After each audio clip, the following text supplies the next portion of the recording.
inventaron el salitre sintético y el salitre natural fue, yo soy británico, entonces los alemanes para mí siempre son malditos, un 70% de las exportaciones chilenas era salitre natural. Y era la gran parte también de la recaudación fiscal, porque bajaron los impuestos internos en Chile y usaron entonces los ingresos fiscales de salitre. Entonces, cuando eso colapsó, la economía chilena entró en una profunda crisis y se estaba sobreviviendo a duras penas cuando llegó la crisis externa. ¿Ya? Entonces, hay una doble crisis ahí. Es importante entender que la crisis interna y la crisis externa se fusionan.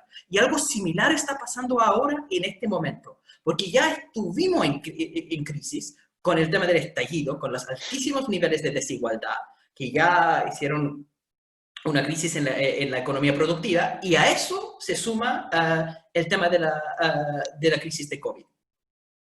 De hecho, hubo un debate muy interesante sobre el tema de la fuga de capitales durante el estallido, y el ministro de Hacienda, Ignacio Briones, dijo: no hay fuga de capitales en Chile. Eso era en pleno estallido, cuando estaban todas las empresas en crisis y todos los demás. ¿Cómo podría sostener esa idea que no hubo fuga de capitales? Por una razón muy simple, que efectivamente la economía chilena es dos economías en realidad. Hay la economía de comercio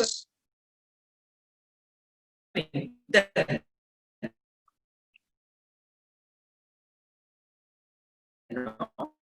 que fue muy golpeado por todo lo que pasó con el estilo. Son personas naturales. ¿Me está yendo o me, ya, volvió? Todas las empresas que tienen clientes que son personas naturales vieron muy afectados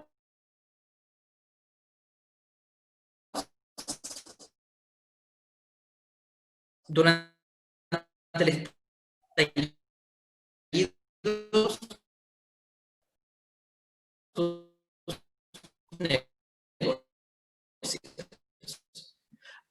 bajó mucho esa parte agrícola, y en minería aumenta en la inversión en minería aumenta durante el estallido, ¿ya? No es que baja tanto. La baja viene ahora, ¿ya? Entonces, si ya la parte agroexportadora estaba sosteniendo la economía chilena, entonces se cayó una de las patas, que es la pata interna, ahora se cayeron efectivamente las dos patas. ¿Ya? Entonces, una doble crisis, la crisis interna, que se estaba sobreviviendo efectivamente por el tema de la agroexportación, ya con lo que está pasando en China, lo que está pasando en Estados Unidos, que son los dos socios comerciales más importantes de Chile, se ven enfrentados con este tremendo problema. En ese sentido, es una doble crisis. Ahí es interesante también notar que claro, cuando hablamos de esta situación, que hay un problema ahí con el cobre. Cada vez que a la economía le va bien, sube el precio de cobre, porque cobre se ocupa por el tema de construcción, ¿cierto? Por la infraestructura pública, edificios, transporte, etc. Y cuando a la economía le va bien, sube entonces el precio de cobre y baja el precio de oro. Y al revés, cuando se va mal la economía, siempre sube el valor de oro. La gente compra algo que es como para ahorrar de recursos, y baja el valor de cobre. Entonces hay una buena indicación siempre. Si está subiendo oro y está bajando cobre, es que la economía está en mala situación, y la economía está en mal momento. Entonces ahí afecta por el pronóstico a largo plazo de cobre, y también por lo que está pasando ahora con China. Está hablando de abandonar sus metas de crecimiento, olvidaron de esa idea de un aterrizaje blando, que es lo que hablaban antes, que ellos estaban creciendo muy rápidamente y querían lentamente desacelerar su crecimiento. Ahora no están hablando de eso, han abandonado por este año sus metas de crecimiento y están viendo una regionalización de su economía, que implica comprar menos de países fuera de su zona de influencia. Eso afecta mucho a economías que son pequeñas y abiertas al mundo, como un país de agroexportación y exportación de minerales como es Chile. ¿Ya? Entonces esa situación es muy compleja, que ya las fuentes de generación de recursos para Chile, que son esas exportaciones a economías como la China, están viendo un mal futuro. Y no, eso no es solamente la parte coyuntural, estoy describiendo el problema del mercado laboral y el problema más general de la economía en este momento, pero también uno puede hablar de cuál es el pronóstico saliendo de COVID. Y quería terminar en eso rápidamente, ¿cómo va ya, como para cerrar esto, que yo creo que estamos en un momento en términos de las relaciones económicas internacionales muy importante, un momento de inflexión, de cambio, porque Chile en los años 90 tuvo una transición real, no solamente en términos políticos, sino también en términos económicos, que la integración de Chile con el mundo, la globalización, que empezó con la dictadura cívico-militar, abrió bastante más durante los años de la concertación a través de la firma de una serie de tratados de libre comercio, una estrategia de ir a buscar mercados nuevos, y Chile llegó a ser un país de ingresos medios, desde ser un país de ingresos medio bajo a ingresos medio alto, aumentando la cantidad de países a las cuales estaba vendiendo sus productos, aunque la complejidad tecnológica de esos productos era relativamente bajo, tomando en cuenta el nivel de esta economía. Ahora estamos enfrentando un doble problema donde los países no quieren comprar tanto de los países que están más lejos. ¿Ya? Esto por la regionalización de China es un buen ejemplo de esto. Entonces tenemos un problema acá donde nuestro modelo de exportación de recursos naturales levemente procesados no está solamente siendo cuestionado desde la ideología de la izquierda que quiere diversificar y subir el nivel tecnológico de las exportaciones para poder financiar derechos sociales. Está siendo cuestionado por la lógica de la historia, donde los otros países no están tan enfocados en eso. Entonces ahí tenemos un problema, pero también una oportunidad para ver la industrialización de Chile a futuro con mayor tecnología. Eso. Muchas gracias, compañero. Te agradezco especialmente el final optimista a pesar de la situación trágica. Toti, tienes la palabra, compañera. Bien. Hola a todos. Muchas gracias por la invitación, o sea, por la organización de este foro. Y bueno, ya claramente quedó evidente que hay como distintos énfasis de los que vamos a abordar la situación de la economía hoy, y en particular a mí como feminista a mí me gustaría que lo pudiéramos abordar a partir de una concepción amplia de economía que incluya la economía de los cuidados, ¿cierto?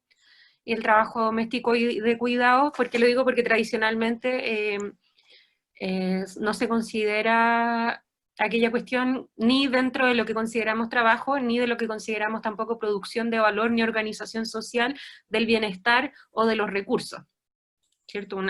Tanto en la tradición como más de derecha, más asociada a las doctrinas liberales, como a las más asociadas a doctrinas de izquierda, el trabajo de cuidado y doméstico se considera como una forma reproductiva que no produce valor en sí misma o que no tiene costo, que son dos cosas que se ha comprobado son falsas, ¿cierto? Y crecientemente se ha comenzado a valorizar, por ejemplo, a través de cuentas satélite, de proyectos de cuentas satélite que valorizan el trabajo doméstico y de cuidado, en el Producto Interno Bruto que aportan, o también en instrumentos como la Encuesta Nacional de Uso del Tiempo del INE, que está por interrumpirse este nuevo aviso que permite cuantificar en horas de carga global de trabajo cuál es la diferencia real de la jornada laboral y por lo tanto también de productividad entre hombres y mujeres. ¿Ya? Entonces, para ir con la pregunta, antes de esa vuelta, sobre cuál es la evaluación del momento económico actual, yo diría que el momento económico actual es un momento de radicalización de los rasgos patriarcales y extractivistas de la economía chilena. Y eso, por supuesto, no es un fenómeno exclusivamente chileno, sino que es global, pero como vivimos en extremo occidente, aquí las cosas se ven un poquito más exacerbadas. El Hassan ya adelantó bastante respecto a lo que tiene que ver como con el comercio internacional y la dependencia que tiene Chile de cierto sector. Y yo me quería enfocar más bien en dos cuestiones. Primero, que de las mujeres en edad, para ir como al tema de la radicalización de los rasgos patriarcales de nuestra organización social del bienestar y de los recursos, que en el fondo lo que es la economía, la inserción laboral de hoy de las mujeres en edad hábil para trabajar en el mercado laboral, ¿cierto? Eso entendiendo la división entre el trabajo productivo y el reproductivo, solo un 46,1% lo está haciendo versus un 52,9% que participaba en el mercado laboral previo a la crisis sanitaria por el COVID, ¿ya? Eso representa, es casi una década de crecimiento de la tasa de participación laboral de las mujeres, ¿ya? Y voy a hablar mucho aquí de cifras de trabajo y economía porque me parece que es un vínculo fundamental, ¿ya? Esa década de participación laboral de las mujeres perdida, la tasa de participación laboral de las mujeres en Chile ha crecido de forma mucho más lenta que en otros países latinoamericanos. Digo, muchas veces se asigna la responsabilidad de esta baja participación laboral exclusivamente, ¿cierto?, como a cierta tradición machista latinoamericana, pero lo cierto es que países que no necesariamente son menos machistas que Chile, tienen una cultura patriarcal menos arraigada, por decirlo así, tienen tasas de inserción laboral más altas y diferencias menos arraigadas entre los recursos que tienen las mujeres y los recursos que tienen los hombres, ¿ya? Como Perú, por ejemplo. Entonces, este retroceso de cerca de una década en la inserción laboral femenina muestra lo que desde el feminismo se ha denunciado permanentemente, y que también desde la derecha se ha abordado permanentemente, pero con otros fines, no así desde la izquierda, que no ha encontrado una solución que no sea neoliberal, ni tampoco atendió el feminismo, que es que la inserción laboral de las mujeres, que ha aumentado desde los años 90 hasta ahora, ha sido principalmente en base a una inserción laboral precaria, que esa inserción estaba sujeta a la baja contratación, que estaba asociada a formas precarias de trabajo con malos pagos y nula estabilidad, ¿cierto? Y prueba de ello es que basta una crisis sanitaria para borrar de un plumazo 10 años, ¿ya? Porque esto es especialmente grave porque esos trabajos que se están perdiendo, o esas mujeres que no están buscando trabajo, son en mayor parte también las sostenedoras de sus familias, ¿cierto? Son jefas de hogar monomarental, me gusta decirlo a mí, porque no entiendo por qué decir parental si no hay un hombre, pero bueno. Y por otro lado, otro motivo por el cual existe este efecto diferenciado y radicalizado de la crisis económica sobre las mujeres, es que la asignación tradicional de los roles de género, en lo que se ha denominado como la educación sexista, ¿cierto?, también influye en este escenario. ¿Por qué? Porque previo a la pandemia, de las mujeres que estaban insertas en el mercado laboral, un 60% se concentraba en 4 ramas de actividad: el comercio de retail, la enseñanza, los servicios sociales y de salud, y el trabajo de casa particular. Digo, entonces se replica aquellas como funciones asociadas al cuidado o a lo reproductivo de la economía, pero en el mercado formal. Y entonces, al suspenderse el retail, al suspenderse el sector de educación, al entrar en crisis el sistema de salud, porque ha habido mucha deserción de mujeres en el sistema de salud por la imposibilidad de conciliar o de atender las necesidades de cuidado, dado la exacerbación de trabajo que ha habido, ¿ya? Y son entonces 4 sectores que son justo los más afectados en una crisis como la que estamos viviendo, ¿ya? Ya en forma previa a la pandemia, la crisis de los cuidados, es decir, de todas aquellas labores que son necesarias para que la vida sea vivible, que son el aseo, la higiene, la alimentación, el trabajo sexoafectivo, etc., ya venía en un momento de crisis, que se vio radicalizado a partir de la crisis del año 2008, o sea, la crisis subprime a nivel global, porque a nivel financiero y a nivel global se dio un paso más en la reestructuración de un tipo de capitalismo que, como se dice, se expandió hacia áreas de la vida que antes no habían sido mercantilizadas, ¿cierto? Están como no solamente en el área financiera, ecológica y laboral, sino también sanitaria, educativa, habitacional. Y tan así que hoy en día vemos en forma precarizada tipos de empleo que cumplen funciones básicas, que son de la sostenibilidad de la vida, que son, por ejemplo, la función que cumplen Rapis y demás trabajadores asociados al delivery, ¿cierto? Y que son hoy una fuente importante de trabajo para los precarizados. Entonces, ¿qué es lo que ocurre? Que posterior a cada cierta crisis, normalmente lo que ocurre respecto a la situación económica de las mujeres es que se dan retrocesos, lo cual muestra que nuestra situación nunca es permanente, ¿cierto? Y nuestros triunfos, nuestros avances tienen que estar siempre estar siendo apuntalados, porque como bien dice Rita Segato, los derechos no son una cosa que se vaya sumando como si fuera simplemente una suma, ¿cierto? Son relaciones de poder que van cambiando.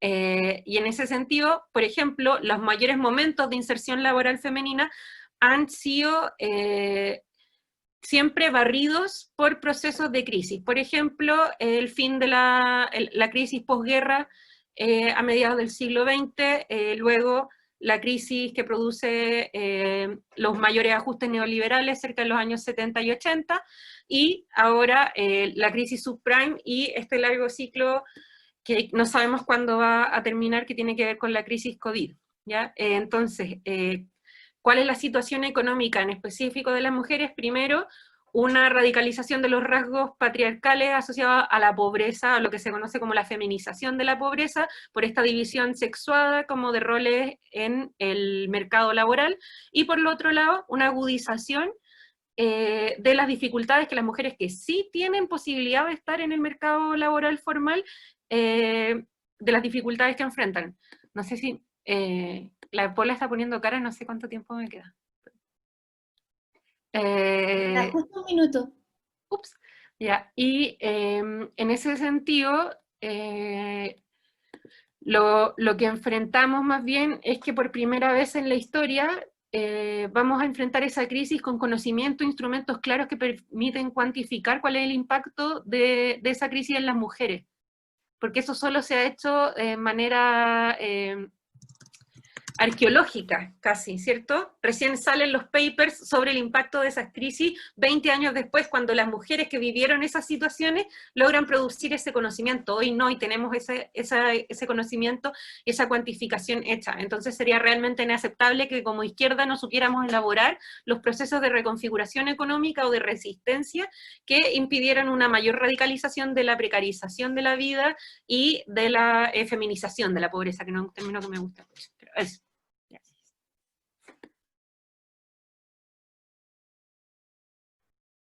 Muchas gracias, Toti. Nico, tu turno. Ya, bueno, muy buenas noches a todas y a todos. Estoy muy sorprendido, la verdad, por la cantidad de gente, muy interesante, además, principalmente militancia. Bueno, para mí la pega un poco más fácil, ya que las dos exposiciones anteriores tocaron hartos temas, entonces puedo elegir más los temas que con más libertad. Pero voy a comentar un par de cosas que pueden sonar un poco a repetición, tal vez puede ser, pero me va a permitir hacer algún nivel de contexto para lo que voy a decir a posterior.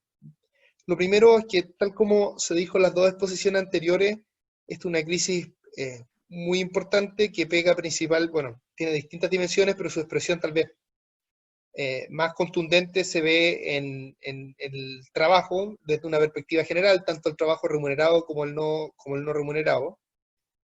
Lamentablemente, a propósito de lo que decía Toti al final, los datos que vamos teniendo de este proceso son con una serie de estadísticas que no están pensados para el ritmo que demanda la crisis. Entonces, por ejemplo, se está sabiendo algo del desempleo a bastante buen ritmo, pero se sabe bastante menos respecto a, por ejemplo, la distribución de los tiempos libres y del trabajo al interior del hogar. ¿Cierto? Hace un tiempo el INE hizo una encuesta sobre una encuesta del uso del tiempo. En esa encuesta se ve de manera muy fuerte que no solo que las mujeres tienen más cargados los trabajos no remunerados que los hombres, sino que cuando uno suma el total de horas trabajadas, remuneradas más no remuneradas, es más alto en mujeres que hombres. Sería súper interesante ver qué está pasando con eso en este momento. Pero esa encuesta no se hace todos los meses. Por lo tanto, no tenemos esa información, sino que se hacen, qué sé yo, una vez cada 2 años, algo así. Entonces, lo primero es que hay un fuerte desempleo. Tal como decía Hassan, lo más importante en esto, para ver la magnitud, no es ver la tasa de desempleo, que va mucho más baja a lo que es, sino ver la cantidad de empleos que se han perdido. Ahí los datos son diversos, pero el dato más extremo salió hace un par de días, una encuesta que hace la Católica que dice que en un año hemos perdido 2 millones de empleos. 2 millones de 8 en total, más o menos, lo que es un 25% de pérdida de empleo. Y eso, por cierto, es excepcional. No solo importa los promedios en esto, sino que es muy importante entender la heterogeneidad. Esta crisis pega muy distinto dependiendo de los tipos de trabajo que tienen las personas, en particular los servicios. Bueno, todo esto que estoy diciendo es bastante obvio, pero que hay que atenderlo cuando uno discute cuáles son las medidas que debiera hacer en cada momento, ¿no? Qué sé yo, restaurantes, ese tipo de área de la economía, hoteles, en fin, están sumamente golpeados. Entonces es una crisis que en promedio es muy grande, pero además tiene una alta heterogeneidad. En ese contexto, la gran pregunta que ha habido en los distintos países es, primero, cómo ayudar, y en general las ayudas son cuantiosas en todos los países, pero también la pregunta es, ¿quién paga eso? ¿Quién paga esas distintas ayudas? Y en esto básicamente hay 2 caminos, ¿no es cierto? Si lo hace la sociedad en su conjunto, que es hacerlo a través del Estado y financiar eso de alguna manera, principalmente a través de impuestos, o que lo haga cada uno. Cuando digo lo hago cada uno, me refiero principalmente a las cosas que ha empujado el gobierno chileno y otros gobiernos también, que tienen que ver con dar acceso a deuda a los microempresarios, sobre todo, y a los empresarios más pequeños, y a las personas. El problema del que cada uno solucione su problema, a pesar de que el Estado funcione de aval, yo diría que son 2, por lo menos en el caso chileno. Uno es que es muy desigual, ¿no es cierto?, por lo que decía antes. La gente, si una persona, digamos, trabaja en un restaurante versus una persona que trabaja en un trabajo no tan golpeado o que tiene espalda para pagar los salarios, esas 2 personas no tienen ninguna responsabilidad, ¿no es cierto? No es que una haya sido más floja, no es que una haya hecho menos esfuerzo, sino que es simplemente mala suerte. Entonces, cuando uno tiene una situación en que la suerte está tan asimétricamente distribuida, soluciones del tipo en que cada uno se la arregla como puede, o cada uno soluciona su problema aumentando su deuda, los que tienen que aumentarla, y no aumentando los que no lo necesitan, suena poco intuitivo, ¿no es cierto? Hasta las personas de derecha debieran pensar que es una situación muy, muy injusta. Y el segundo problema que tiene Chile, que ha sido muy patente en la discusión de los últimos tiempos, es que hay poco espacio para la deuda, ¿ya? El mundo que tiene acceso a deuda, que es el mundo de una parte de los sectores de bajo ingreso y lo que uno llamaría clase media, si hay algo como eso en Chile, ese es un espacio que está sobreendeudado y por lo tanto es muy complejo, y es lo que le ha hecho crisis al gobierno estas últimas 2 semanas, dar soluciones que impliquen un aumento de la deuda. Ahora, respecto a otras posibles estrategias, vamos a discutir de esto, entiendo, más adelante, pero igual quiero tocar algo a propósito de los temas históricos. Ha habido otros momentos en la historia en que los países, por distintas razones, han tenido que incurrir en grandes aumentos de la deuda. Y las experiencias más típicas de esto son las guerras. Chile, para darles un orden de magnitud, Chile tiene una deuda fiscal en torno al 30%, de su producto. Los países europeos fuertemente involucrados en la Segunda Guerra Mundial, todos ellos tuvieron a la salida de la Guerra Mundial deudas muy por sobre el PIB, o sea, mucho más que el 100%, algunos sobre el 200% incluso. Y la forma en la que financiaron esos países, sobre todo después de la Segunda Guerra Mundial, fue con una batería de impuestos, también con inflación, en parte porque tenían deuda en moneda local, entonces podían disminuir el valor de la deuda en términos reales aumentando la inflación, pero además de eso hicieron fuertes aumentos tributarios y en particular aumentos al patrimonio de las personas más ricas. En el último libro de Piketty hay unos cálculos de para los países más involucrados, que sé yo, Francia, Alemania, la parte de la riqueza de los ricos que perdieron eso en la década posterior a la guerra fue en torno al 40% de su riqueza.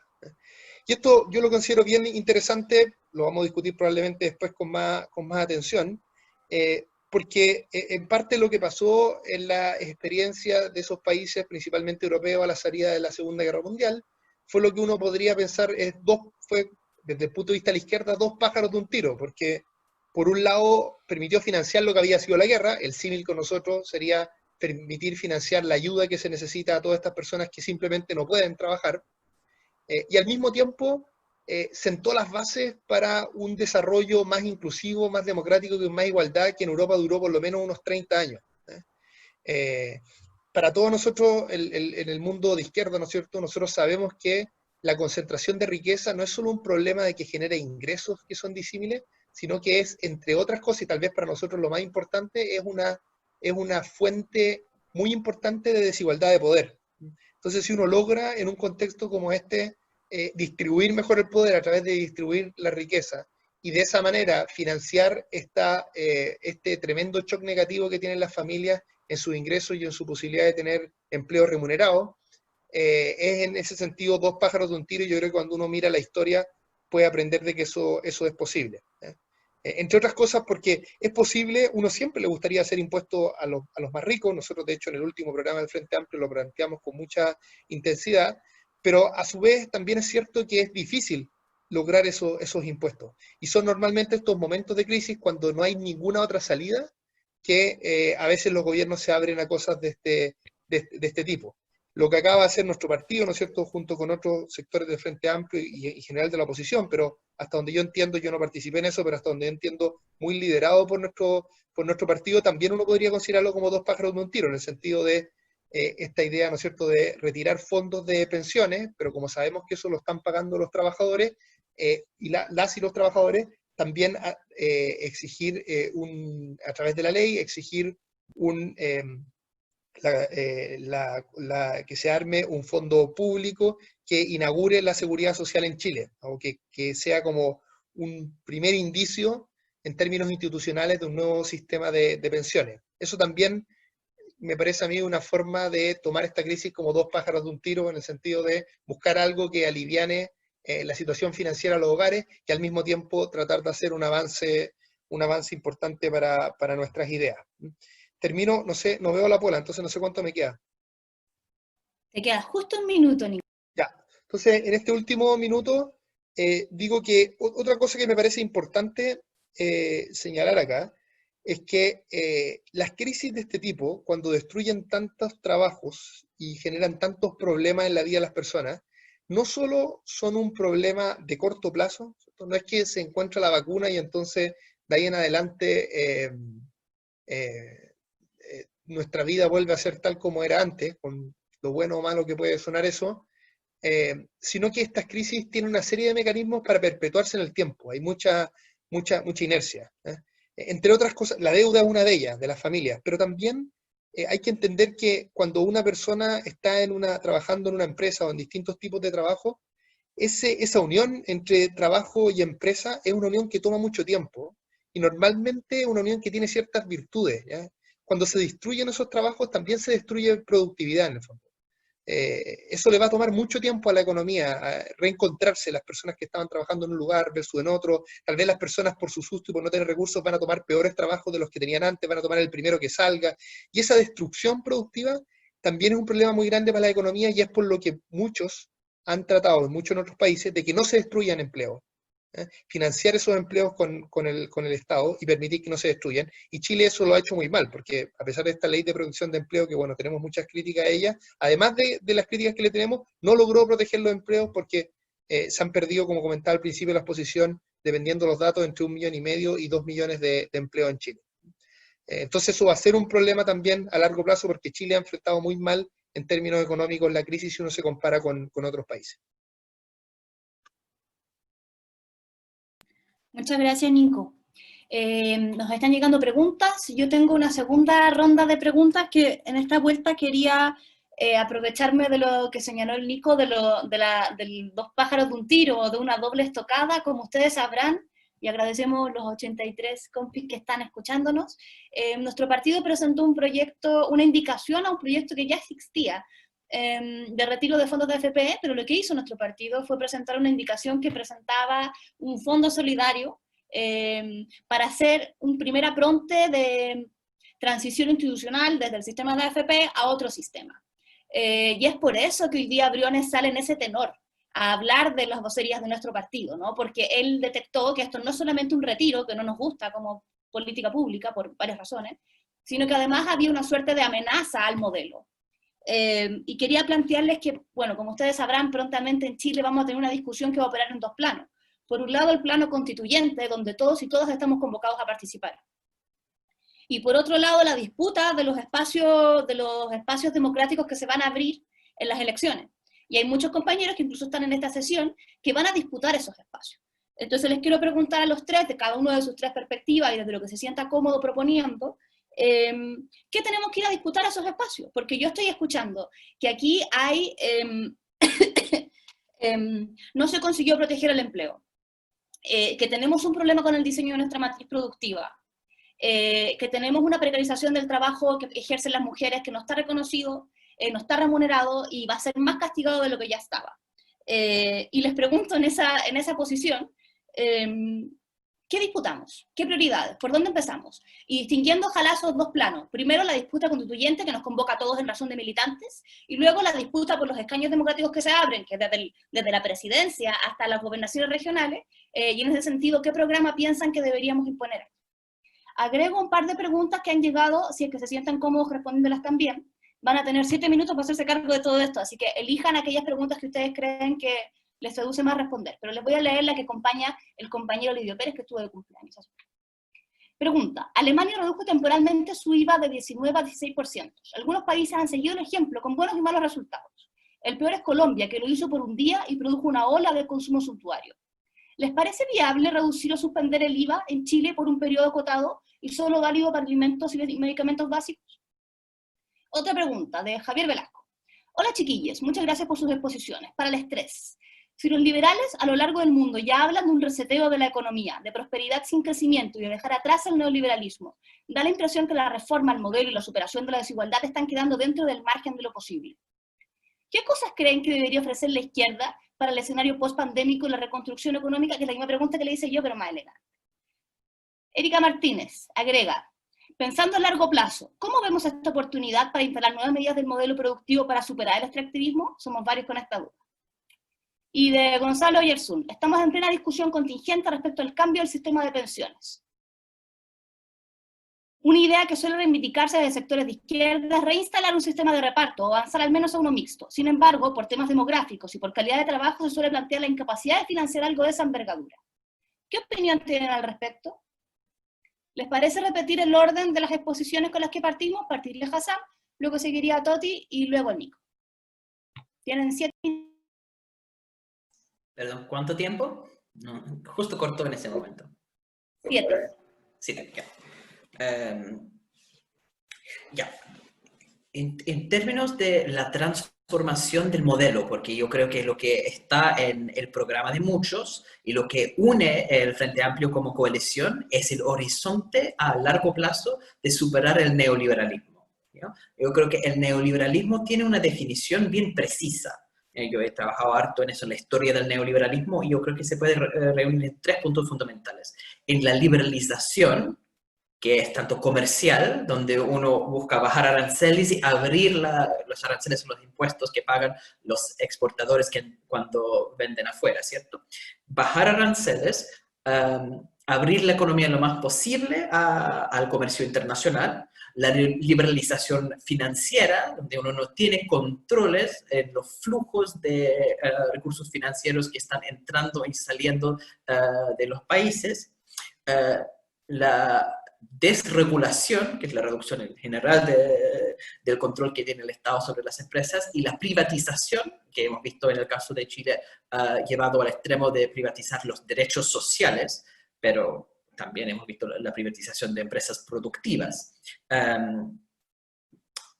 en otros países, ¿ya? Entonces, esos son los 3 elementos fundamentales que son constitutivos del neoliberalismo, ¿ya? Y por varias razones que no vale la pena entrar acá, pero tienden, porque ven el Estado como algo subsidiario, algo chico, a generar dos cosas. Uno, oligopolización, porque si se reduce el rol del Estado tanto en regulación como en su papel productivo en la economía, no es que aumenta la competencia, como esa especie de mito que si se va el Estado, las empresas empiezan a competirse, aumentan su eficiencia y crece la economía más rápidamente. Lo que tiende a pasar, muy al contrario, es que se generan grandes oligopolios a nivel global, se concentran las grandes empresas, se baja el nivel de competencia. ¿Ya? Entonces, y el segundo efecto es que se concentra también la desigualdad de ingresos, de riquezas de las personas. Entonces tiene un problema con las empresas por oligopolio y con las personas por altísima desigualdad. Y eso pasa en los países más neoliberales, los que tienen estados más subsidiarios y sistemas sociales más privatizados. Y esto es lo que se busca desmantelar. ¿Ya? Es terminar con, si uno podría hablar de la variedad del capitalismo que tiene Chile. ¿Ya? Chile tiene un capitalismo, este es un concepto que ocupan los economistas institucionales, distintas variedades, donde Estados Unidos hablan de una economía, una variedad del capitalismo liberal, y hablan por ejemplo, Alemania como un tipo de capitalismo coordinado, y de hecho de Japón como un ejemplo de red. Bueno, Chile es un ejemplo jerárquico precisamente porque generan esos grandes oligopolios, ¿ya? Que dominan la economía, junto con un universo de pymes de muy baja productividad y mucha rotación laboral y una serie de cosas así. Bueno, cambiando eso requiere cambiar primero la naturaleza del Estado. ¿Ya? Y eso es lo fundamental del debate constitucional, porque si queremos cambiar la variedad del capitalismo, si queremos transitar hacia otro tipo de capitalismo, y luego, por supuesto, tenemos un horizonte a largo plazo de transformación de eso, un sistema no capitalista, pero por lo menos en este momento, superando el neoliberalismo, ya sería una tremenda victoria para el Frente Amplio, digamos. Eso implica cambiar, antes que nada, la naturaleza del Estado. Ahora, en eso yo soy bien preciso. Yo creo que en el debate constituyente, yo soy partidario de una constitución corta, ¿ya? Que al final quita obstáculos al proceso democrático. ¿Ya? Yo creo que es un error tratar de normar la naturaleza futura del país dentro de una carta magna. El mundo está lleno de países con constituciones que describen en lenguaje rimbombante todos los derechos sociales que debe tener la población, y las personas viven privadas de esos mismos derechos.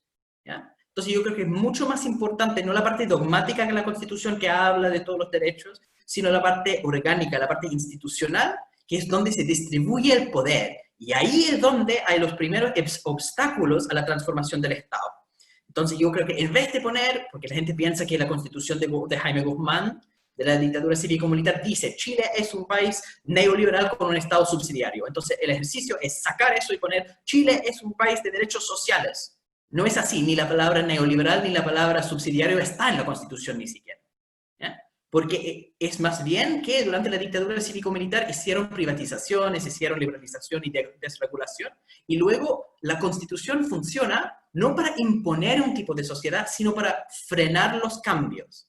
Entonces, para desactivar el freno, hay que hacer, en mi opinión, dos cosas absolutamente fundamentales. Primero, hay que quitar el Tribunal Constitucional, que funciona como una tercera cámara, idealmente generando un sistema o semipresidencialista o parlamentario. Yo soy agnóstico en esas cosas, pero algo donde el electorado tiene mejor capacidad de influir, no solamente cada 4 años en elecciones, sino durante el proceso del mandato en la retroalimentación de las decisiones políticas.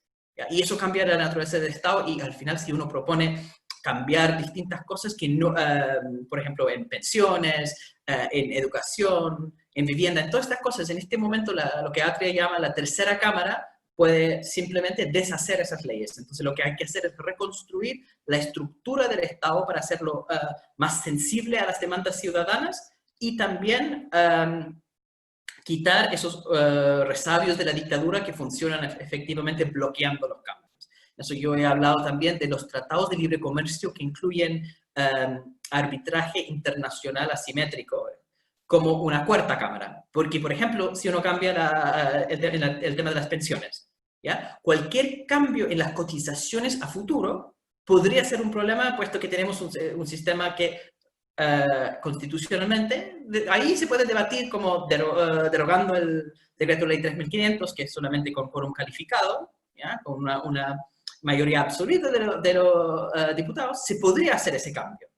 El problema es cuando uno tiene un tribunal constitucional que es ideológico, que al final eso es algo único en el mundo. Normalmente sí existen cortes supremas, pero no tienen la capacidad de frenar leyes antes de que salgan, y no son compuestos esos tribunales por personas con posición política conocida, son jueces independientes. Acá tenemos un tribunal politizado que tiene poderes desatados. Entonces, en ese momento pueden bloquear las leyes. Entonces, incluso si uno hace una reforma de las pensiones que cambia el uso de la cotización en futuro, y eso está dentro del marco de la Constitución actual, tenemos un escollo como es el Tribunal Constitucional que bloquearía eso. ¿Ya? Entonces, uno tiene que eliminar el Tribunal Constitucional por completo. Yo creo que eso debe ser la principal meta del proceso constituyente. Y la segunda cosa es eso de pedir la renegociación de los tratados de libre comercio en esa parte donde tienen arbitraje internacional. Y dicho sea de paso, es algo que se está haciendo en muchos países del mundo. Hacerlo solo sería muy difícil, pero la Unión Europea ya lo ha propuesto. Entonces, sacar esas dos cosas. La tercera cámara, que es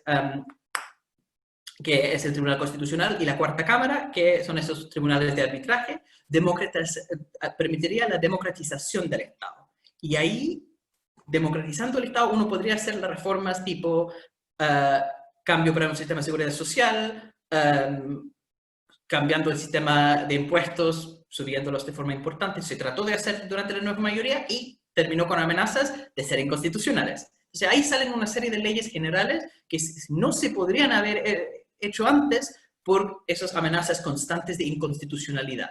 Y para financiar responsablemente los derechos sociales, que son parte del programa, hay que diversificar la matriz productiva, y ahí es la parte de planificación que también se podría hacer después de arreglar el problema constitucional.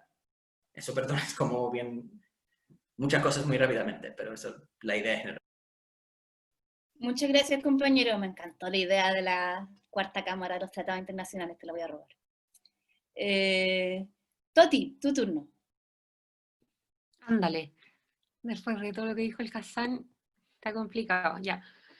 Respecto al tema del IVA, yo no soy experta en eso, pero sí tengo la impresión de que la recaudación fiscal en Chile depende en buena medida del consumo y del IVA, y poco de los impuestos, por ejemplo, a los súper ricos, y por lo tanto habría que ver el impacto fiscal de la suspensión del IVA y si tenemos las condiciones para poder paliarlo a través de medidas que no paguen los trabajadores, porque sabemos que el IVA es sobre todo una carga para la clase trabajadora, ¿cierto? Respecto al otro conjunto de las preguntas que tienen que ver, por ejemplo, con oferta programática de la izquierda para el escenario pospandémico, cómo se ocupa esta oportunidad para instalar nuevas medidas de modelo productivo que superen el extractivismo. Aquí hay una pregunta marxista clásica sobre si nos quedamos en la disputa por la propiedad o vamos por la distribución del valor. Y intenté buscar una respuesta para estas distintas preguntas que está ordenada en dos planos, ¿cierto? Un plano que es medio una sincronía, ¿cierto? Un plano que es de lo inmediato y otro que tiene que ver con la disputa a largo plazo y por supuesto el proceso constituyente. Yo creo que es muy importante que hoy lo que ha ocurrido es que la gente ha visto lo que no veía en la normalidad, en los que, digo, en la vorágine del día a día, sin este impacto de crisis, era mucho más difícil identificar las estructuras que con el COVID han quedado al descubierto, por ejemplo, la salud pública desmantelada, la escuela pública sin recursos ni pertinencia para poder adaptarse a las vidas de sus estudiantes y profesores, quién cuida de los ancianos, etcétera, ¿ya? Y eso, como sabemos, tiene que ver con la crisis de los cuidados. Y aquí me voy a dar una vuelta larga, perdón. Tradicionalmente ha habido dos abordajes respecto a los cuidados. Esta conceptualización, por supuesto, no es mía, sino que estoy robando de Nancy Fraser. ¿Ya? Nancy Fraser se refiere a estos dos abordajes respecto a los cuidados como el modelo de persona proveedora universal, que consiste a grandes rasgos en la incorporación acrítica de las mujeres al mercado laboral capitalista y en la economía considerada como la única productiva, central en la vida económica, mientras que el cuidado y el trabajo del hogar no remunerado continúan teniendo un papel marginal. Ese es el modelo que en general ha seguido Chile, ¿ya? El otro modelo, en general, respecto a los cuidados, que también es de Nancy Fraser, la conceptualización, es la idea del modelo de paridad de la persona cuidadora, que en lo práctico se traduce en un apoyo en forma principalmente de transferencia de plata, o de subsidio o bono al cuidado informal que se realiza en el ámbito reproductivo familiar, es decir, se le paga a la persona cuidadora, aunque sea dentro de la familia, ¿cierto? Se le da un valor al trabajo de cuidado. Y si bien a lo largo del tiempo eso resulta en una cierta ampliación de la importancia que se le da dentro de la sociedad al trabajo de cuidado, el ámbito considerado productivo no pierde su centralidad social y económica, ¿cierto? Sí, lo importante sigue siendo lo productivo. Y por otro lado, a diferencia del modelo anterior, no se potencia necesariamente la incorporación de la mujer en el mercado laboral, ni la emancipación respecto de sus condiciones sociales actuales, porque si bien se les entrega, por ejemplo, un salario por cuidar o un subsidio, la ausencia o un cuestionamiento a la división sexual del trabajo que produce la recarga del trabajo de cuidado en las mujeres y de las esferas público-privadas perpetúa la invisibilización de la reproducción en el ámbito familiar y del hogar, y así como la reclusión forzada de las mujeres en el mismo, ¿ya? Ambos modelos tienen sus derivas neoliberales. El modelo el primer modelo es el de proveedora universal. Se ha traducido, por lo menos en Chile, en una precarización extrema de las formas de empleo y desde la derecha una respuesta ideológica que tiene que ver con ofrecer la precarización bajo el nombre de flexibilidad como una forma de conciliar. Ese es el concepto que ocupa la derecha, conciliar. Y a mí me da ganas de vomitar cuando escucho a gente de izquierda diciendo que las mujeres necesitan conciliar trabajo y casa, ¿cierto? Y por otro lado, el otro modelo, la deriva neoliberal, que por ejemplo algunos municipios en Chile la están ocupando, que tiene que ver con la subsidiarización del trabajo de las mujeres pobres para que continúen ejerciendo gratuitamente el cuidado. Y eso es a través, por ejemplo, de los programas de cuidadoras domiciliarias de los municipios que son muy pobremente pagados. Pero es la única alternativa que tienen la mayoría de las mujeres que acceden a ese programa, ¿ya? Entonces yo creo que a largo, muy largo plazo, pero en forma urgente también, nosotros tenemos que avanzar hacia una desarticulación de la falsa dicotomía entre la actividad proveedora y la actividad cuidadora, ¿cierto? La relación entre el ámbito del cuidado familiar, el trabajo del hogar y la economía considerada productiva es desde una perspectiva de género socialista, es dialéctica, ya que si la construcción social del cuidado como algo femenino promueve la desigualdad de género en el mercado laboral, la situación de inferioridad de las mujeres en el mercado laboral va a favorecer en muchos casos que a su vez, en situaciones de necesidad de cuidado familiar, que esa es la realidad, digo, como todas las encuestas nacionales del empleo, ENUT, ¿cierto?, lo prueban, abandonemos nuestra trayectoria profesional o nuestra inserción laboral formal para poder dar respuesta, formal o informal. Es por ello que es importante que, como izquierda, digo, que aspira a tener un planteamiento feminista, es fundamental tomar en cuenta, en consideración, todos estos factores como una totalidad compleja y no desde el abordaje tradicional de la izquierda que, si es que llega a pensar en estos problemas, lo hace como una excepción, ¿cierto? El asterisquito al final de género. Ya que como metemos las cuotas o alguna hueá para que nos molesten, ¿cierto? No, hay que avanzar hacia la organización social del cuidado porque la situación social actual de las mujeres no puede ser transformada salvo que se introduzcan cambios en ámbitos de manera simultánea, en el ámbito privado, en el ámbito público, en la esfera reproductiva y en la esfera productiva, ¿ya? Y en concreto, después de toda esa vuelta, disculpen, ¿qué formas creativas podemos cuidar?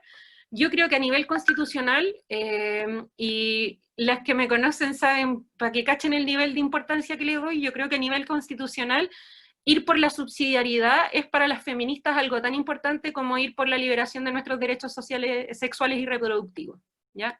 La lucha de las feministas tiene que enfocarse mucho, y también de la izquierda que aspira a incorporar esto, tiene que ir por la subsidiariedad, porque la subsidiariedad, la existencia de programas, servicios, prestaciones públicas, que si bien son imprescindibles para reducir la carga de cuidado, como la escuela pública, como la salud pública, a menudo resultan insuficientes por la persistente subsidiariedad y mercantilización de ese derecho, terminan pagando ¿quiénes? Ese derecho que no se cumple, las mujeres con trabajo doméstico y de cuidados no remunerados. Entonces, primero, ir contra la subsidiariedad y garantizar derechos sociales es una forma importante de introducir cambios en esas dos esferas al mismo tiempo. Ya voy, Pola. Por otro lado, es importante instalar la demanda a un sistema nacional de cuidado. Hay gente a la que le suena medio hippie, no me importa. Es importante tener un sistema nacional de cuidado en tanto prestación pública, articulado desde la primera infancia hasta la tercera edad, que descanse. Hay gente que se imagina como los grandes orfanatos del Kremlin, no sé, se pasan unos rollos sovietistas de esto, pero la mayoría de las formulaciones que han hecho las feministas en concreto respecto a esto tienen que ver con las formas de salud comunitaria, relevando la atención primaria en salud y los centros educacionales locales y pertinentes. O sea, si lo ven, son demandas que son compatibles con el programa histórico de la izquierda respecto a salud y educación, pero no se considera, ¿ya? Y esto tiene también bajadas de nivel, a nivel de poder local, ¿ya? Y por último, hay innovaciones que se pueden aplicar a nivel municipal, a nivel de gobernación, que tengan que ver con estas cuestiones del cuidado y de la pertinencia local o de la atención primaria en salud, que no necesitan pasar por la reforma constitucional, sino que tienen que ver con la creatividad política, ¿cierto? ¿Ya? Y por último, a nivel inmediato, yo creo que hay cosas muy importantes. Que en las medidas de reacción inmediata para lo que se denomina como la post-crisis o la reactivación de la economía, no podemos caer en esa división patriarcal clásica, ¿cierto? Tenemos que entender esto como una totalidad compleja, y por lo tanto, cosas muy prácticas que se pueden hacer. Por ejemplo, que en el registro social de hogares, la acreditación socioeconómica, los bonos, por ejemplo, bono IFE Plus, no sé qué otra hueá van a inventar ahora, no sean considerados como un ingreso, porque lo que ocurrió es que mujeres que recibieron, mujeres jefas de hogar monomarental que recibieron IFE, les fue contabilizado como ingreso y quedaron fuera del espectro del IFE 2, ¿cierto? Entonces fue una ayuda absolutamente inútil, un salvavidas de plomo a largo plazo, porque los beneficios, quizás si se arma un beneficio más largo, no, como a más a largo plazo, no van a estar entre las beneficiarias. Segundo, postnatal de emergencia. Perdón si me estoy alargando en el tiempo, lo siento, pero me lo voy a tomar, no me importa. Respecto al postnatal de emergencia, yo el otro día, bueno, hice mi clásico reclamo en el grupo de economía del Frente Amplio, porque en verdad es increíble que no se considere eso como un tema económico. Por ejemplo, siquiera respecto a la empleabilidad de las mujeres, que retrocedió 10 años en 3 meses. ¿Cuán importante es entregar postnatal de emergencia, aunque su universo sea acotado? O sea, todos los estudios que avalan el postnatal los postnatales pagados, los permisos parentales pagados, muestran que su retribución a largo plazo como inversión pública es tan grande que vale la pena el gasto. Como todos los estudios longitudinales respecto a salud pública e inversión pública y gasto en esto, muestran que es la mejor inversión que se puede hacer, porque sus beneficios a largo plazo en la vida, y por lo tanto de gastos que el Estado luego no hace en cuanto a prestación de salud mental y física, son demasiado grandes. Y por otro lado, eso también tiene implicancias para las madres, ¿ya? Es decir, un niño que pasó al final todo un año pegado a su mamá sin posibilidad de hacer otra cosa, es un niño que va a desarrollar una dependencia mayor a su madre, y por lo tanto va a ser más difícil luego la reinserción laboral, y va a seguir profundizándose un ciclo quizás por cuánto tiempo. Pero esas cuestiones, por supuesto, no son consideradas parte de la esfera económica, ¿ya? Hay que considerarlas. Y por otro lado, cuestiones como súper básicas, para mí medidas neoliberales, pero ya que estamos en esta, y son las medidas que está implementando el gobierno, por ejemplo, el FOGAPE, que el famoso crédito para las pequeñas y medianas empresas, no tiene ninguna mirada de género. Las mujeres acceden menos al sistema financiero por prejuicios patriarcales, porque les dan menos crédito, aunque sean mejores pagadoras, ¿cierto? Y porque tienen menores ingresos. Pero habría que mirar entonces el desglose de los créditos entregados, pero yo no tengo ninguna prueba y ninguna duda de que les aseguro que no han beneficiado a los famosos fondos Semilla, ni los programas Mujer Emprendedora de Prodemu, o del sistema del Ministerio de la Mujer, porque esos emprendimientos no califican para un crédito bancario, por supuesto, dependen de un subsidio miserable que no entrega sueldo que permita vivir, ¿ya? Y por último, respecto al tema del retiro del 10% de la AFP, y ahora sí termino, por supuesto, cuando se habla de esta medida no se tiene en cuenta, y de hecho en la propuesta nuestra, es una gran falencia que tiene, no se tiene en cuenta todavía qué hacemos con las mujeres cuidadoras que están fuera del mercado laboral formal. ¿En qué las beneficia a ellas este fondo solidario si no pueden cotizar, si su trabajo no es contabilizado? La verdad es que nada, y estamos cojos ahí, estamos fallando. Eso, gracias. Muchísimas gracias por tus claridades, Toti. Comparto muchísimo que las feministas tenemos que dedicarnos a entender por qué el Estado subsidiario es patriarcal y cuál es la directa relación. Y también comparto muchísimo que el postnatal es una medida también económica. y es importante presentarla de ese lugar también. Súper valioso. Nico, te toca la difícil tarea de venir después de la Toti. Ya. No sé si es tan difícil porque toca hartos temas que la mayoría los comparto, así que libera posibilidad para decir otras cosas. A ver, voy a dar dos aclaraciones muy rápidas que creo que son importantes para estos debates, sobre todo cuando se habla de economía. Primero, a pesar de que en la izquierda decimos sistemáticamente que no hay que creerles tanto a los economistas, entre otras cosas porque la mayoría son de derecha, igual siempre cuando se les pregunta a los economistas se les pregunta si es posible, si no es posible, en fin. Yo creo que lo primero que uno tendría que decir es que la mayoría de las cosas son posibles, ¿eh? Y lo que estamos discutiendo acá son opiniones, qué nos gustaría hacer, en fin. Eso creo que es importante. A muchas otras disciplinas no se les pregunta así, y ese es un poder que se le da a la economía que no debiera ser dado. Y lo segundo es que yo comparto bastante con Hassan que, y bueno, y es nuestro programa, el último programa que hicimos por lo menos, y nuestro primer programa del Frente Amplio, que en realidad la mayoría de nuestro programa es básicamente un intento serio por terminar el neoliberalismo en Chile. Eso es. ¿Ya? Ahora, eso no significa que un partido socialista como el nuestro no tenga que dejar de pensar en términos estratégicos socialistas, ¿eh? O en términos estratégicos feministas. Yo creo que esa perspectiva siempre hay que tenerla porque pienso que las ideas socialistas avanzan también en el capitalismo. No es como que por mientras somos antineoliberales y de repente cuando se acaba el capitalismo somos socialistas. Uno puede, y voy a dar ejemplos de esto, uno puede dar pequeñas peleas en las que se pueda ganar empujando una agenda socialista. Ahora, la salida de esto a mí me gusta pensarla en tres dimensiones, que son nuestro programa, ya diría además a mediano o largo plazo. La primera, una transición a la economía verde o una transición productiva que se preocupe por la crisis ecológica que tiene el planeta. Este es un tema de muy poca relevancia en nuestro último programa. No tenía la relevancia que merece. Y yo creo que eso se tiene que saldar prontamente.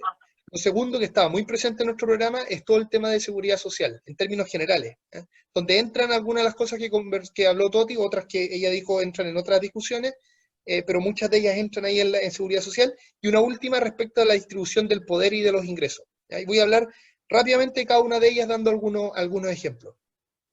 Transición verde. Lo primero que habría que decir acá es que aquí hay un debate muy interesante en la izquierda que nuestro partido debiera dar. ¿Ya? Es un debate entre lo que uno llamaría el crecimiento verde, ¿eh? O las teorías de decrecimiento, por ejemplo. Es un debate interesante en la izquierda, en la izquierda mundial, y es un debate, yo diría, urgente. Yo me inscribo más, a mí me gusta más la idea de crecimiento verde, entre otras porque creo que hay muchas cosas de las que yo simplemente no tengo idea, porque aquí hay unas discusiones medio científicas, ¿no es cierto?, de qué hay que hacer, en fin, cuestiones que exceden totalmente mis conocimientos, pero yo tengo como un sesgo hacia el crecimiento verde por la sencilla razón de que encuentro que la otra teoría es de un pesimismo total, porque en el fondo la otra teoría, voy a resumirla en que, o sea, tanto el crecimiento verde como las teorías de decrecimiento, todos acuerdan que si el mundo no toma medidas en los próximos 10 años, ahora y entre ahora y los próximos 10 años, el mundo en el fondo va a colapsar. Va a subir mucho la temperatura y en una serie de dimensiones, y al mismo tiempo dicen que las únicas medidas que son razonables para eso es básicamente terminar el capitalismo. Esa es como la idea del crecimiento, estoy haciendo un poco una caricatura. ¿Verdad? Entonces, si uno junta esas dos cosas, lo que concluye o terminamos el capitalismo en 10 años o el mundo colapsa. Y yo creo que no va a pasar eso. O sea, entonces me gusta pensar de que es posible dentro de nuestra política reformista, si se quiere, o gradualista, avanzar en una dirección que sea consistente con mantener el planeta en un mínimo posible para la vida humana y para las otras vidas que uno quiera salvaguardar. Pero más allá de mi postura en esto, que es una postura más en este tema con mucha ignorancia y es temas que recién estoy leyendo, yo diría que este es un debate urgentísimo en nuestra militancia, ¿cierto? Entre cuál es nuestra perspectiva para la crisis ecológica que vive el mundo. Seguridad social. Aquí se habló mucho, voy a hablar menos de este tema. Creo que muchas de las dimensiones las tocó Toti también. Creo que esto sí es algo que debiera ser muy importante en nuestro discurso, porque si ustedes se fijan, la derecha normalmente cuando habla de la importancia de los consensos, la importancia de la estabilidad del país, y siempre está pensando en la seguridad de las personas que toman decisiones respecto a grandes inversiones, ¿no? Pero nadie habla de la seguridad de las personas comunes y corrientes, ¿no? Y que exista una sociedad, principalmente a través del Estado, que dé tranquilidad, ¿no? Y que permita que todas las personas tengan una vida material razonable. Eso es súper importante para la tranquilidad de las personas, para su salud mental, incluso para que sean creativas, ¿eh? Las personas necesitan tener seguridad material para poder ser más creativas, para poder tomar mejores decisiones, en fin, para hacer las cosas que quieren hacer, para su libertad necesitan esa seguridad material. Y aquí toco un tema que Hassam lo tuvo que tocar así como corriendo al final en su segunda exposición, que creo que es bien importante y que la izquierda a veces olvida esto. Para financiar la seguridad social se requiere una sociedad productiva, se requiere que como personas que vivimos en Chile seamos cada vez más creativos, organicemos nuestra producción de manera cada vez mejor, invirtamos cada vez más en tecnología. O sea, se necesita hacer una transición productiva en Chile para que de aquí a 100, 200 o los años que uno se imagine, podamos, o menos incluso, podamos financiar los derechos sociales. Entonces es importante el preocuparse por la estrategia productiva en esa dimensión. Y ahí voy a decir algo que lo que acabo de decir, yo creo que estaría de acuerdo Hassam, no sé lo otro, lo que voy a decir ahora, pero así como la izquierda tiene que elegir algunas cosas en las que sí o sí se va a tener que pelear con el mundo de derecha, porque simplemente tenemos posturas que son irreconciliables en algunos puntos, yo creo que en este punto tenemos que buscar alianzas en la derecha, porque es muy difícil que gobiernos de izquierda se la jueguen por transiciones productivas a la patada y los combos con la derecha, entre otras cosas porque son apuestas que generan beneficio en el largo plazo y los costos los generan en el corto plazo. Entonces, si uno está en una pelea con la élite, porque estás haciendo distintas transformaciones, por ejemplo, le estás poniendo un impuesto al 1% más rico, no te va a quedar espalda, no te va a quedar economía política para además pelearte por hacer una transición productiva, por algo que los costos los va a tener al tiro, porque los sectores de más alto ingreso te van a estar bloqueando al tiro, te van a estar retirando sus capitales, en fin, y los beneficios los va a tener en 20 años más. Entonces, en ese tipo de cosas que hay un descalce tan grande entre los costos y los beneficios, tenemos que buscar aliados en el mundo de centro y en el mundo de derecha, y yo creo que en este tipo de matriz productiva los puede haber. Porque si no es muy difícil la economía política. Nosotros podemos decir, lo vamos a hacer, y llega el momento y al final solo repartimos subsidios y no hacemos nada de esto. Simplemente porque queremos sostener el gobierno, queremos dar la pelea, y estamos en una pelea frontal con la élite, y simplemente no nos queda espalda para hacerlo. Y termino con el tema de distribución del poder. Acá está una parte clásica de la izquierda, que no la voy a tocar, pero que es muy importante, que tiene que ver con las negociaciones colectivas de distinta índole. Es un tema clave. Está además la distribución del poder al interior del hogar, que creo que la mayoría de las cosas que comentó Toti son importantes en esa dirección. Pero me voy a referir, justamente tratando de conectar con lo que decía al principio, me voy a referir al tema de pensiones, tratando de conectar con esta idea de que es posible tener una agenda socialista en cada una de las demandas que uno empuja, a pesar de que no impliquen la transición total del capitalismo al socialismo. Y pensiones, ¿por qué? Una de las críticas más importantes de la izquierda al capitalismo es que hay un grupo muy pequeño que concentra el grueso de las decisiones de inversión. Y eso es clave y es una cuestión, digamos, que está en la naturaleza del capitalismo, y es una de las cosas que lo hace un sistema muy poco democrático, en términos no solo de democracia formal, sino democracia en términos generales. Pues bien, las pensiones y el ahorro de las y los trabajadores es una tremenda oportunidad para que podamos tener control democrático de un sector importante de la inversión, porque es mucho, los ahorros que están ahí son equivalentes al 80% del PIB. Por lo tanto, toda esta idea de solo hacer reparto, No Más AFP no tiene lo que voy a decir ahora, tiene una postura más intermedia, no es mi preferida, pero tiene también lo que voy a comentar ahora. Hablar de solo reparto, como que lo que ganamos ahora lo distribuimos inmediatamente, se obvia el tremendo potencial que tiene que exista un ahorro, que es de todas y todos los trabajadores, que si le ponemos a eso un control democrático, nos permitiría, por ejemplo, invertir en la transición productiva, en tecnologías más limpias, en exigirle a las empresas que le paguen lo mismo al hombre y a las mujeres, en exigir mejores salarios a las empresas. En el fondo, quien decide la inversión en las sociedades capitalistas moldea el carácter de la sociedad.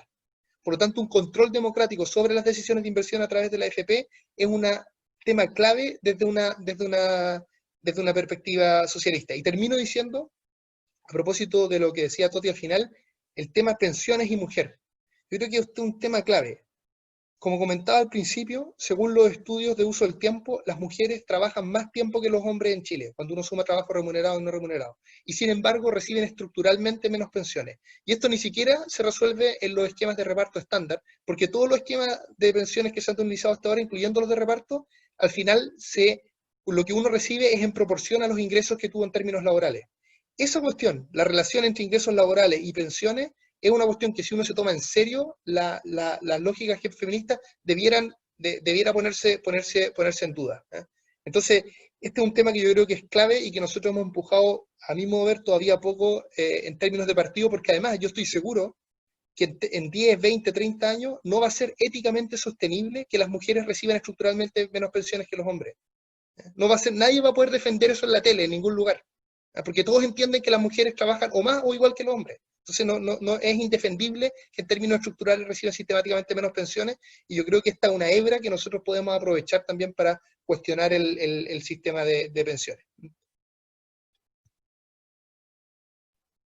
Gracias, compañero. Me cuesta entender por qué ya no estamos exigiendo con esa radicalidad el reconocimiento de pensiones para las mujeres considerando el trabajo que se hace. Agradezco la intervención. Quiero cerrar con las preguntas de 3 compañeras y agradecerles a los 3 de antemano sus exposiciones.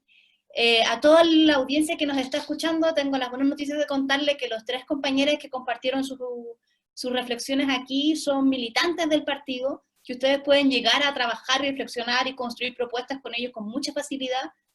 Consulten a sus encargados más cercanos respecto de la Comisión de Economía y del Frente Feminista, que son espacios que son crecientes, que son muy generosos en la producción del partido y que además son estructuras orgánicas en las que uno milita con mucho gusto. Yo milito en el Frente Feminista, me consta, y he trabajado harto con los compañeros de la Comisión de Economía y me consta que es un espacio de trabajo además muy gratificante. Quiero compartir la pregunta de la compañera Erika de San Miguel, que no la estoy pillando. Dice, pensando a largo plazo, ¿cómo vemos esta oportunidad para instalar nuevas medidas de modelo productivo para superar el extractivismo? La compañera es concejala y es física, o sea, esta pregunta no la hace cualquier persona. Y la completa la compañera Pati Araya, perdón, me equivoqué de Pati. La Pati Araya trabaja especialmente temas medioambientales en el espacio de hábitat del partido también, y agrega, no se olviden porfi la mención que hizo extractivismo de Erika. El modelo neoliberal chileno descansa sobre la devastación a la naturaleza y la condena de ciertas comunidades a respirar el aire contaminado o a beber aguas envenenadas, o no tener aguas para beber, entre otras cuestiones vulneratorias de derechos humanos. La proyección post-pandémica y la economía que impulsemos como fuerza transformadora debe contemplar una economía no extractivista. Y quiero agregar finalmente la pregunta de la Isa Orellana, que dice, ¿en qué sectores productivos debiese inyectar recursos un plan de reactivación acorde a las posturas de nuestro partido? Quizás ustedes podrían, con su talento, conciliar una respuesta cortita para esto. Les quiero dar 5 minutitos a cada uno, y junto con ello, si quieren incluir palabras o reflexiones de cierre, son bienvenidos a hacerlo. Y con esa ronda cerramos el foro. Partimos de nuevo con Hassan. Estas son preguntas enormes. Extractivismo. Como concepto grande, yo pondría la respuesta tiene que ser la desmercantilización. ¿Ya? Tenemos extractivismo como, porque estamos viendo la naturaleza como un bien que se transa, que se vende y se compra. Estamos viendo el trabajo humano también como algo que se vende y se compra, y eso tiene efectos en la naturaleza, tiene efectos psicológicos, una serie de cosas. Entonces la respuesta frente al extractivismo, en simple, es desmercantilización, en 3 facetas. Primero, para tratar de reducir el extractivismo hay que hacer regulaciones. Por ejemplo, si hay una empresa que está envenenando al vecindario con desechos tóxicos, el Estado tiene que prohibir ese tipo de actividad. El problema con eso es que muchas veces eso puede ser algo que se limita con la Constitución. Hemos visto cómo la institucionalidad ambiental en Chile es tan viciada producto de la Constitución de 80, eso el tema de la tercera cámara, así del Tribunal Constitucional que va quitando regulaciones ambientales, es súper importante, y también la cuarta cámara hemos visto cómo en el arbitraje constantemente declaran que regulaciones medioambientales son supuestamente expropiatorias. Es un tema que tenemos en general, que todas las reformas que nosotros proponemos de desmercantilización para crear derechos sociales, normalmente por distintos tribunales lo acusan de ser expropiaciones. Para cambiar eso, hay que cambiar la Constitución, hay que sacar el Tribunal Constitucional, hay que sacar el tema del arbitraje. El segundo elemento de extractivismo, más allá de eliminar la contaminación con regulaciones, es el extractivismo como parte de la matriz productiva. Tenemos un problema que la matriz productiva chilena es exportaciones de recursos naturales, levemente procesados, donde el elemento extracción de la naturaleza, sin nada de procesamiento tecnológico, es un tremendo problema. Y ahí otra vez hay un problema del rol del Estado, porque el Estado es privatizado, mercantilizado, y lo que hay que cambiar ahí es lo que mencionó Nico también, eso de tener un Estado que planifica a nivel sectorial, y eso podría responder un poco la otra pregunta de la Isabel, ¿cierto? De la reactivación sectorial.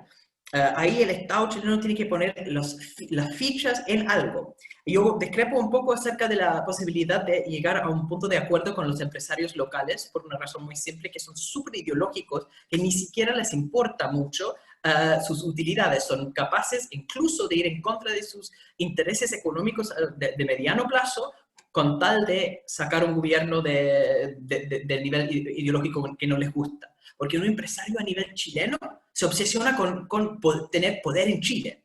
Los empresarios a nivel internacional, y eso yo doy vuelta a lo que normalmente dicen los dependentistas, yo creo que es mucho más fácil llegar a un acuerdo con los empresarios a nivel internacional, con las transnacionales tan atacadas, que con los locales. Porque ¿qué importa una transnacional? Simplemente utilidades. Y si un Estado fuerte que es capaz de negociar con las transnacionales, eso puede generar mejores resultados que tratar de negociar con el empresario local.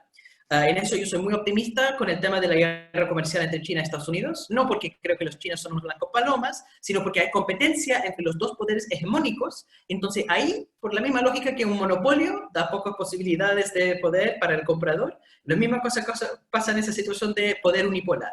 Cuando son dos poderes hegemónicos, podemos pedir mejores condiciones. Y ahí pedir transferencia tecnológica. Bienvenida sea la inversión extranjera acá, pero con la condición que viene con transferencia tecnológica. Y si no quieren hacer eso, entonces podemos conversar con el otro lado de la guerra comercial para eso.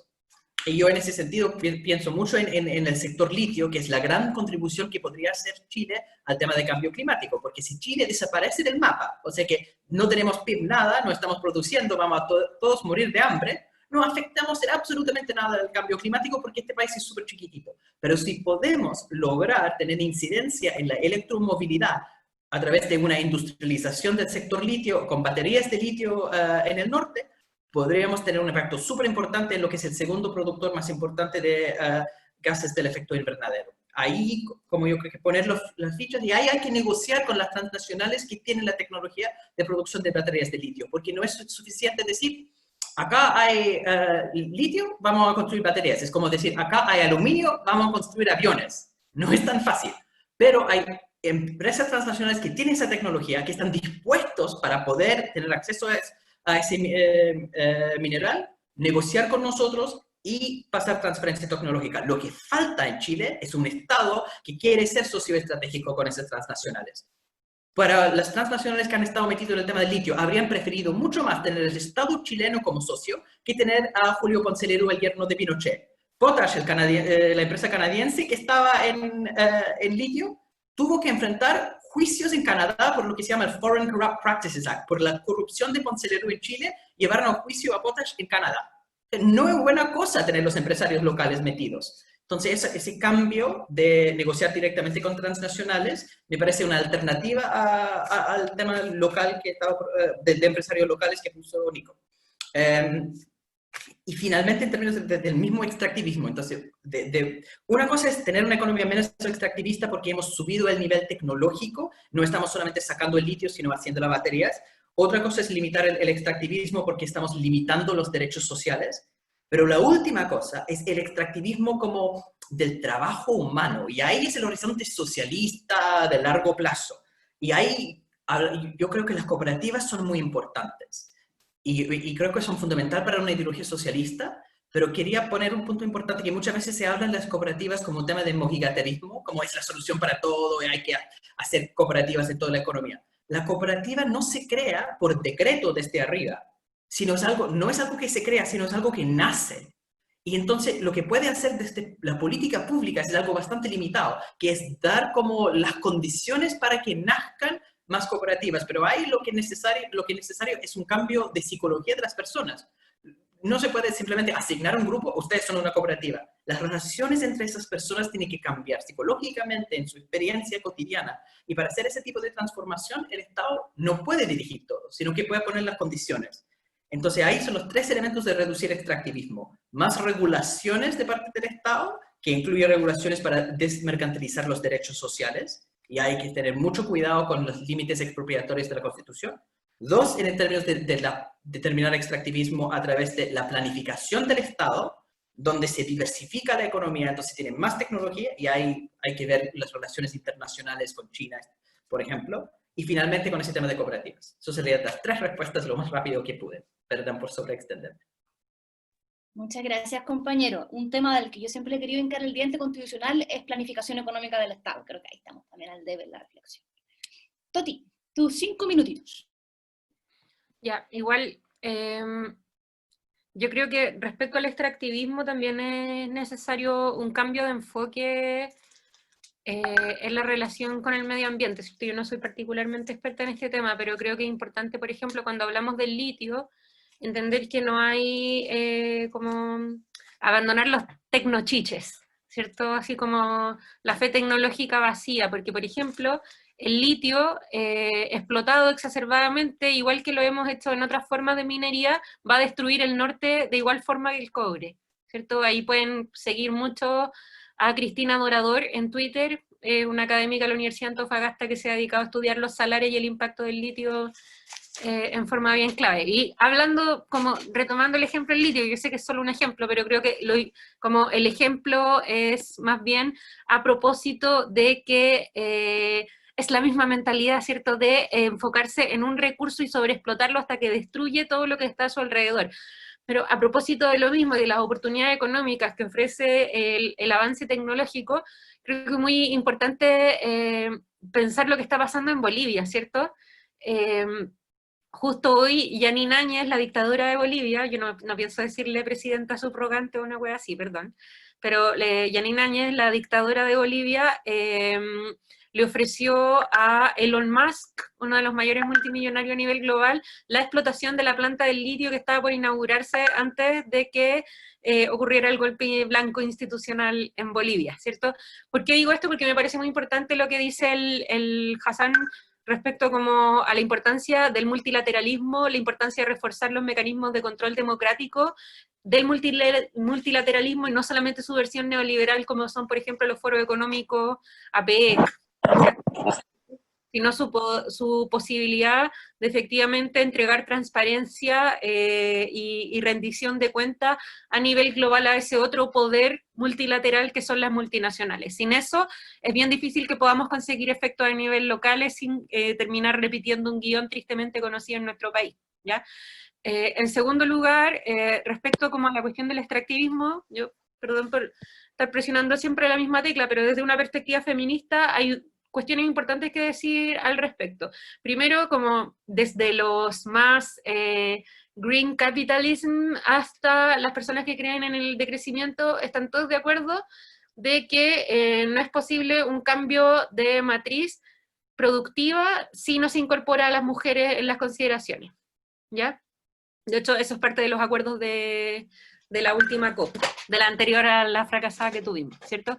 Que es la incorporación de la perspectiva de género, que le dicen, ¿ya? En particular, lo que se puede decir desde la economía feminista respecto a los sistemas extractivistas es que, teniendo las mujeres en general menos acceso al sistema de propiedad, no forman parte solamente como muy subsidiaria a través de quizás esquemas de accionistas de la propiedad de las empresas que son extractivistas y por lo tanto, y tampoco participan como trabajadoras, porque son industrias históricamente masculinizadas, ¿ya? La minería, los forestales, etcétera, ¿cierto? Entonces, y de hecho,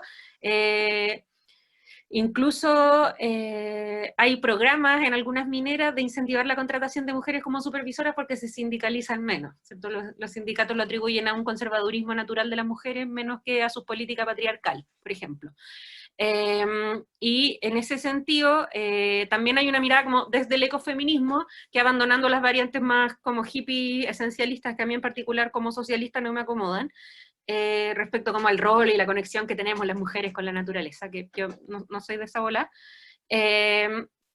Sí, tienen que ver con el acceso a la propiedad, la forma de pensar nuevas formas de propiedad y la forma de pensar la sostenibilidad también como una forma de cuidado. Yo creo que eso es fundamental, pero que sí a largo plazo tenemos que pensar tanto en el tema de las correlaciones de fuerza internacional como de las correlaciones de fuerza interna, como decía el Hassan. O sea, por decirlo de la forma más somera posible, no nos vamos a poder enfrentar a la industria minera y a los forestales al mismo tiempo. Como decía mi abuelita, los piojos se matan de a una. No se puede enfrentar a esas dos mega industrias en Chile al mismo tiempo. No vaya a poder contenerlo y yo creo que ahí va a tener que optar por una mezcla entre regulación y ofensiva que vaya disminuyendo una y termine por eliminar la que es lisa y llanamente la más destructiva de las dos. En corto plazo, digo yo, a largo plazo, por mí, chao. Y por último, lo que quería decir respecto al tema de la distribución del poder, perdón que cambie el tema, yo creo que es importante en general que las feministas y los partidos que se dicen feministas aborden la cuestión de la relación de poder de la y los trabajadores desde esa perspectiva también, y en ese sentido yo creo que hay muchos argumentos desde las feministas para apoyar, por ejemplo, la negociación colectiva por rama, que tiene que ver con nuestra baja posibilidad de sindicalización, con la posibilidad de estabilizar los sueldos y aumentarlos, sin necesariamente participar de las empresas que son del tope de los sueldos, que suelen ser más masculinizadas, también porque le entrega una menor presión a la reducción de sueldos por la mano de obra migrante, etcétera, etcétera, etcétera. Y en ese sentido también hay que pensar esas formas. Eso. Gracias, Toti. Me puse de las golosas y fantaseé con que si tenemos industria del litio, las presidentas sean sindicalistas hermosas nortinas. Muchas gracias por tu reflexión final.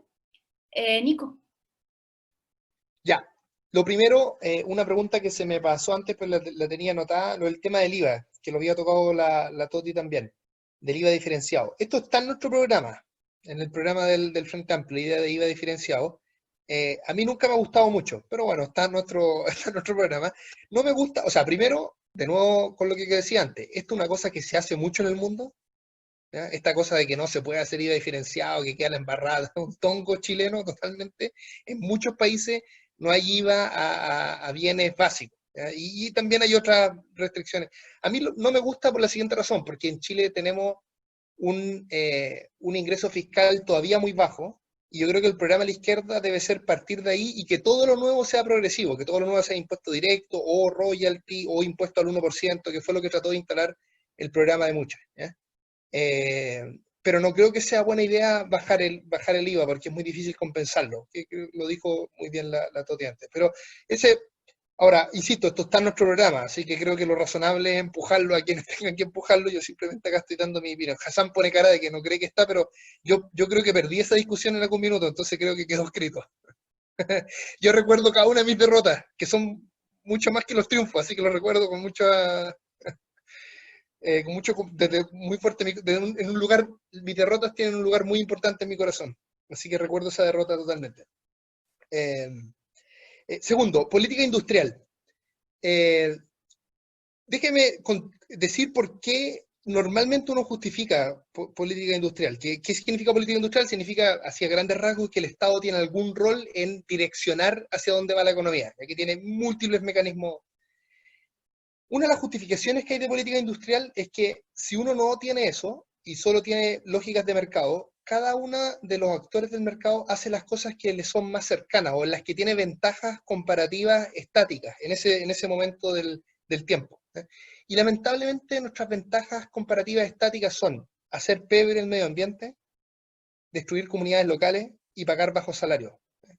Entonces nosotros desde una perspectiva izquierda necesitamos, entre otras cosas, política industrial, porque necesitamos que nuestro país construya de manera colectiva otro tipo de ventajas, que estén asociadas a su mayor capacidad de productividad, a su mayor productividad y a otras cosas que nos podemos imaginar. Entonces, la única forma de salir de que nuestras empresas puedan competir en el exterior pagando bajo salario o destruyendo el medio ambiente es con una transformación productiva que nos permita tener otro tipo de ventaja, y por eso, desde nuestra perspectiva, desde una perspectiva de izquierda, tiene que ser muy importante la política industrial. Respecto a lo que se refirió tanto Toti como Hassan de como la economía política en esto. Yo creo que en esto, en la confrontación con la élite, que es cabronísima, y que si uno solo mira al gobierno de Bachelet, con lo, digamos, lo acotado que fueron sus reformas, las peleas que tuvo con el empresariado, y se imagina las peleas que tendríamos nosotros, o un gobierno con nuestras ideas gobernando, se da cuenta que el problema es de una alta complejidad. Y por lo tanto yo creo que lo que corresponde acá es tener el máximo pragmatismo posible en esto. Y desde esa perspectiva creo que todos los caminos suman. O sea, hay que usar a las transnacionales, como proponía Hassan, hay que ocupar nuestros fondos de pensiones y controlarlos, para poder invertir de manera estratégica utilizando ellos. Por ejemplo, si nosotros subimos los impuestos a alguna empresa nos van a decir, entonces yo me llevo mi impuesto a otro lugar. Perdón, mi inversión a otro lugar. Ahí es importante que los fondos de pensiones digan, bueno, entonces nosotros traemos nuestros fondos de otro lugar. Como funciona el sistema de pensiones hoy día en la actualidad, las pensiones buscan aumentar la rentabilidad de los fondos como sea. Y aumentar la rentabilidad de los fondos puede ser, por ejemplo, invertir en otro lugar cuando uno sube los impuestos. O vamos a estar diciendo a la empresa, usted saque utilidades como sea. Eso significa que, por ejemplo, si puede pagar bajo salario y los trabajadores le aguantan eso, hágalo. Entonces nosotros tenemos que pensar estratégicamente también, como te decía antes, los fondos de pensiones y los ahorros que allí hay para nuestro camino estratégico. Y ahí, si me perdonan la analogía, hay que pensar como José Piñera, pero desde una perspectiva de izquierda. José Piñera, cuando armó la lógica de pensiones, no estaba pensando solo en las pensiones, de hecho estaba pensando principalmente en el capitalismo chileno. Bueno, nosotros tenemos que pensar también las pensiones desde una perspectiva estratégica y pensar cómo le da más poder eso, cómo aumenta nuestra democracia las pensiones. Y lo que comentaba antes, yo creo que también hay una posibilidad de quebrar a los empresarios chilenos marginalmente. Es cierto lo que dice Hassan en esto, los empresarios chilenos deben ser los de mayor conciencia de clase en muchos lugares. La carta hoy día en el Mercurio es un tremendo ejemplo de eso, que logran siempre articular desde los empresarios más chicos a los empresarios más grandes, pero también la izquierda ayuda en esta weá. Hay que hacerle la vida más difícil en eso, hay que quebrarlo, hay que darle cosas únicas a cárcel a los otros. Los argentinos se lo hacen perfecto, les suben impuesto a uno y no a los otros, y se los cagan y los quiebran. Nosotros tenemos que también lograr cosas de ese tipo, entre otras cosas, porque yo creo, más allá de cagárselo o no, yo creo que hay un sector de los empresariados con los que podemos tener intereses comunes. Y que hay que construir eso de alguna manera. Comparto totalmente, y con esto termino, lo que decía la Toti respecto a que la economía política de esto implica elegir batallas, y hay que elegirlas no solo porque tenemos fuerza limitada, aunque uno esté en el gobierno, sino además hay que pensar que hay que elegir batallas que nos vayan a ir aumentando el poder. O sea, hay que ir partiendo por cosas que resulten tal vez un poco más fácil, pero que demuestren que el camino que nosotros estamos haciendo es un camino que mejora la calidad de vida de la mayoría de las personas. Y de esa manera ir ganando poder. Y por último, esto lo digo en todos los últimos lugares que he hablado, para hacer toda esta weá, hay que hacer dos cosas. Hay que tener mucha movilización social y hay que ganar el gobierno. Esas son las dos cosas que hay que hacer. Ninguna de estas weas se puede hacer fuera del gobierno. Nada, casi nada. No diría nada, pero casi nada. Y tampoco, si uno gana el gobierno y desmoviliza, como lo hizo Bachelet, tampoco se puede hacer. Se necesitan las dos cosas para hacer transformaciones. No significa que nosotros tengamos que ser gobierno, pero tiene que alguien con vocación transformadora, tiene que ser gobierno. Y podríamos ser nosotros, como tal vez podría ser otro, eso no lo sé. Pero necesitamos la combinación de esas dos cosas, un gobierno con vocación de transformación y gente en la calle defendiendo esas demandas. Muchas gracias, compañero. Con esto vamos a dar por cerrado el foro. Les quiero agradecer a los tres expositores especialmente por la creatividad, la disposición a encontrar acuerdo y a tomar posición. Como sabrán, compañeros, y como hemos concluido, son muchas las batallas, hay que elegirlas y hay que pelearlas. Así que les deseo lo mejor. Cuídense mucho, prepárense, que se viene y hay que disputar todos los espacios. Muchísimas gracias por todo, y el próximo lunes estaremos con otro foro y otro tema. Les mandaremos el link y el afiche. Muchas gracias, lávense las manitos. Adiós. Gracias por la Gracias por todo, se pasaron. Tienes un Gracias, talento, Chao. muy buena iniciativa. entre otros. Chao, gracias. gracias. Chao, muchas gracias.